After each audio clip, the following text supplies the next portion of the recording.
Dave sir, મારું એક question છે ઓકે કે શ્લોક તો બધા પાકું કરી લે છે, પણ ઇંગ્લિશ મીડિયમ વાળા અને ગુજરાતી મીડિયમ વાળાને શ્લોક બહુ જ પાકા કરવા મુશ્કેલ પડી જાય છે.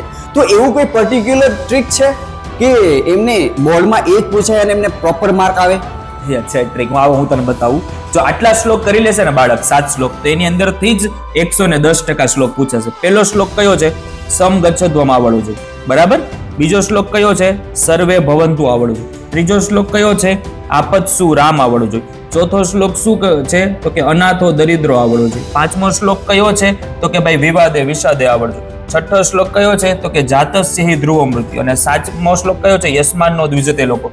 આ 7 શ્લોક છે, એ 7 માંથી જ કોઈ પણ 3 શ્લોક પૂછાશે અને 2 શ્લોક લખવાના છે અને એના 4 માર્ક્સ રોકડા એને મળવાના છે. તો જો આ 4 માર્ક લેવા હોય તો આ 7 શ્લોકો છે, સાથે 7 શ્લોક તમે પાકા કરી લેશો. ગુજરાતી મીડિયમમાં હોય કે ઇંગ્લિશ મીડિયમમાં, એટલે તમારા માર્ક રોકડા તમને મળશે. તો આ વિડીયો તો તમને ગમ્યો હોય તો વિડીયોને જલ્દીથી લાઈક, શેર અને સબસ્ક્રાઇબ કરો. તમારા મિત્રોને શેર કરી દો. નેક્સ્ટ વિડીયોમાં મળીશ.